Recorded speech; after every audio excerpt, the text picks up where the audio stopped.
Policy बाजार पर 1 करोड़ रुपए का टर्म लाइफ इंश्योरेंस केवल 450 रुपए महीने से शुरू। पर चर्चा करने के लिए हमारे साथ दो खास मेहमान मौजूद हैं। देश रत्न निगम जी, राजनीतिक विश्लेषक, साथ ही विनोद अग्निहोत्री, सलाहकार संपादक अमर उजाला। आप दोनों का बहुत बहुत स्वागत है एनडीटीवी इंडिया पर। सबसे पहले निगम जी, आपके पास ही आना चाहूंगा। ये बात जो एंटनी अब कह रहे हैं 2014 में भी कह चुके हैं, लेकिन ये क्या संदेश देना चाहते हैं? क्या इसका मतलब ये भी निकाला जाए कि कांग्रेस पार्टी को ज्यादा सर्वव्यापी, सर्वस्पर्शी होना पड़ेगा अगर उसे दोबारा सत्ता हासिल करनी है? तो देखिए, अखिलेश जी जो एंटनी साहब बोल रहे हैं कि सॉफ्ट हिंदुत्व नहीं करना है, तो क्या मतलब हार्ड हिंदुत्व है? उनको यही नहीं पता हिंदुत्व का मतलब क्या होता है। हिंदुत्व समावेशी कंसेप्ट है जिसके बारे में शायद उन्हें पता नहीं है। और दूसरा, देखिए, मैं बहुत सारे उदाहरण दे सकता हूं। जो व्यक्ति जबरदस्ती एक गोत्र लेके घूम रहा है, जो कहता है मेरा गोत्र ये है, या उसकी पार्टी सुप्रीम कोर्ट में हलफनामा दायर करती है जिसमें कहती है कि राम काल्पनिक है और राम मंदिर का विरोध करते हैं कि वहां सुना नहीं जाए, चुनाव के बाद टाल दिया जाए, या भगवा आतंकवाद का नारा देते हैं। और अब तो हद हो गई, राहुल को राम से कंपेयर करने लगे हैं। तो मैं समझता हूं कहीं ना कहीं बुद्धि की मुझको तो कमी लगती है इस तरह की जो हरकतें वो कर रहे हैं।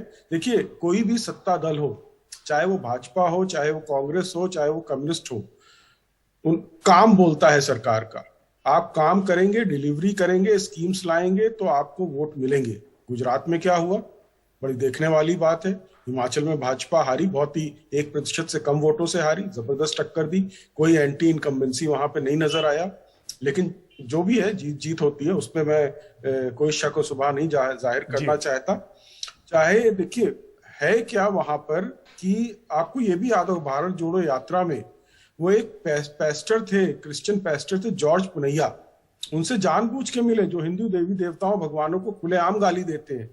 तो क्या मकसद क्या है? क्या मुखौटा लगा के घूम रहे? इलेक्शन आया तो आपने मुखौटा लगा के आपने हिंदूवादी बनने की कोशिश करी, जनेऊ पहन के मंदिर मंदिर जाने लगे, और जैसे ही इलेक्शन खत्म हुआ आपने अपना असली रंग और चेहरा दिखा दिया। मेघा जी, ये भी मतलब है निगम साहब कि बीजेपी ये छवि बना देती है शायद कांग्रेस पार्टी की कि वो हिंदू विरोधी है और इसका नुकसान उठाना पड़ रहा है। ये भी एक मतलब एक एंटनी का हो सकता है। नहीं, देखिए, इसमें सुप्रीम कोर्ट में हलफनामा तो बीजेपी के कहने पे नहीं दायर हुआ ना कि राम काल्पनिक है या राम मंदिर के निर्माण की कार्रवाई पीछे कर दी जाए। तो ये सब भाजपा ने तो नहीं कराया ना, वो खुद करते हैं। उनको लगता है कि किसी समय था कि आप हिंदू के वोट आप लेके उसमें कुछ माइनॉरिटी के वोट ऐड कर दें तो आप जीत जाते थे। अब वो चीज खत्म हो गई। यहां तक कि माइनॉरिटीज ने भी कांग्रेस का साथ छोड़ दिया है, वो रीजनल पार्टीज के पास चले गए, जो क्षेत्रीय दल हैं। तो वो उनको समझना पड़ेगा। आपको एक उस दायरे से बाहर निकल के आपको एक कंस्ट्रक्टिव अपोजिशन का, सकारात्मक विपक्ष का काम करना पड़ेगा। जी, हमारे साथ विनोद अग्निहोत्री जी हैं, सलाहकार संपादक अमर उजाला। विनोद जी, आप किस तरह से देखते हैं? अगर पिछले लोकसभा चुनाव को देखें तो ऐसा तो नहीं कि कांग्रेस पार्टी को केवल मुसलमानों के वोट मिले हों। 13 करोड़ वोट मिलना किसी पार्टी को पूरे देश में यह दिखाता है कि उसको सभी वर्गों का, सभी धर्मों का समर्थन मिला है, और बीजेपी को 23 करोड़ वोट मिले। तो ऐसा नहीं कि कांग्रेस पार्टी के हाथ में बिल्कुल हिंदू वोट नहीं है। और ये पूरी बहस ही इस बुनियाद पर अगर हो कि आपको बहुसंख्यकों का वोट भी चाहिए, आपके पास अल्पसंख्यकों का वोट तो है, ये सब क्या दिखाता है आज की राजनीति को?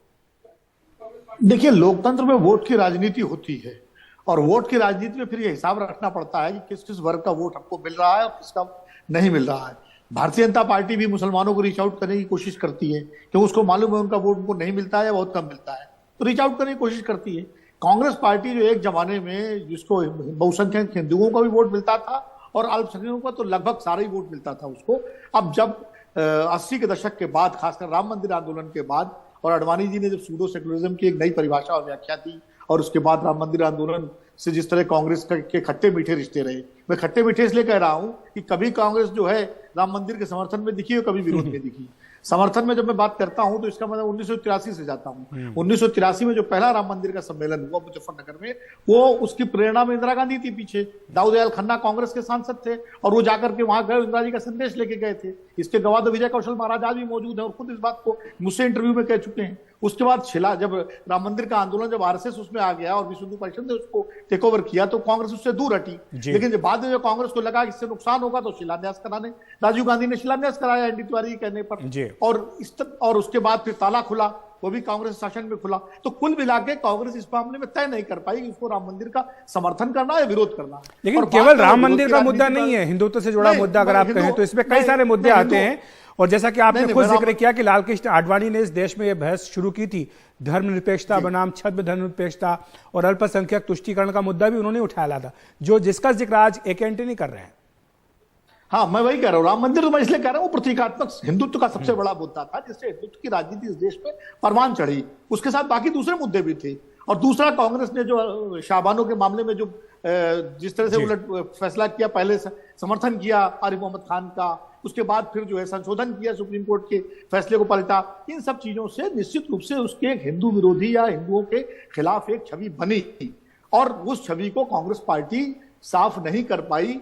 और यूपीए की जब सरकार बनी तो वो छवि ज्यादा मजबूत। तो अभी क्या लग रहा है देशरतन जी आपको कि जो राहुल गांधी की यात्रा निकल रही, क्या उससे छवि बदलेगी कांग्रेस पार्टी की? क्योंकि उसमें वो सभी धर्मों के नुमाइंदों के साथ दिखते हैं, सभी धार्मिक प्रतीकों का प्रयोग करते हुए दिखाई देते हैं। और इसी एंटनी जी के बयान से जुड़ा हुआ एक दूसरा जो प्रश्न उठता है कि जब देश में मुस्लिम वोट बैंक की बात की जाती थी बीजेपी की ओर से, तो क्या अब देश में एक हिंदू वोट बैंक भी बन गया है जिस पर कांग्रेस पार्टी एंटनी चाहती कांग्रेस पार्टी अपनी ओर खींचे? देखिए अखिलेश जी, ये जो बिना उद्देश्य के घूमना फिरना हो रहा है राहुल गांधी का, इसको मैं अंग्रेजी में एमलेस वॉन्डरिंग कहता हूँ और राहुल गांधी को एमलेस वंडर बोलता हूं मैं। तो मैं ये कहना चाहूंगा, देखिए इससे कुछ नहीं होने वाला है। आप जब ऐसे ऐसे पादरियों से मिलेंगे जो हिंदुओं को बुरा भला कहते हैं, जो हिंदुओं के देवी, लेकिन वो महाकाल के मंदिर भी जाते हैं, ऐसा नहीं हो, मंदिरों में भी यात्रा कर रहे हैं, वो तिलक भी लगा रहे हैं, वो शॉल भी लपेट रहे, सब कुछ कर रहे हैं। देखिए आपने जैसा बोला उसी से जाहिर हो गया, शॉल लपेट रहे हैं। एक मन से लपेटना और एक दिखाना, एक जो मुखौटा होता है, दोनों में फर्क है। और वो मुखौटा जनता ने उतार दिया है, चाहे वो गुजरात का इलेक्शन हो या कहीं पे भी हो। और जहां जहां वो नहीं जा रहे हैं वहां वहां उनकी पार्टी भी शायद अच्छा करती है। तो मैं नहीं समझता हूँ ये जो यात्रा बता रहे हैं, उस यात्रा में कन्हैया कुमार जैसे लोगों को भी साथ में लेके चलते हैं, मेघा पटकर जैसे लोगों को साथ लेके चलते हैं, जिनकी एक बहुत ही नकारात्मक छवि बनी हुई है इस देश में। तो मैं नहीं समझता हूँ उसका कोई फायदा हो सकता है कांग्रेस में थोड़ा जुड़ जाए आपस में।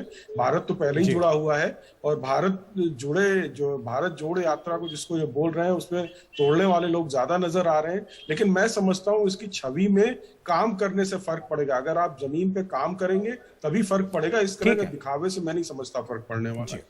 मेरे पास समय की कमी है विनोद जी, लेकिन जाते जाते आपसे यही समझना चाहिए कि ऐसा क्यों है कि एंटनी जी को बार बार ये बोलना पड़ रहा है? क्या कांग्रेस पार्टी में उनकी बात नहीं सुनी जा रही है? एंटोनी जी तो कांग्रेस की राजनीति से संन्यास ले चुके हैं, अपनी इच्छा से वो दिल्ली गए हैं और एक वरिष्ठ नेता के नाते उन्होंने अपनी बात कही है, सलाह दी है, जो कमेटी की रिपोर्ट थी उस हिसाब से कहा है।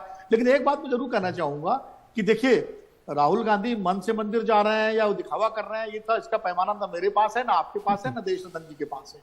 ये अपने वैचारिक आधार पर कौन किस मन से जा रहा, कौन से नहीं जा रहा, ये तो दूसरे नेताओं पर भी लागू हो सकती है बात कि जो तो इसलिए ये तो बात अलग है। जहां तक भारत जोड़ो यात्रा की बात है, वो एक वैचारिक विभाजन की राजनीति चल रही है।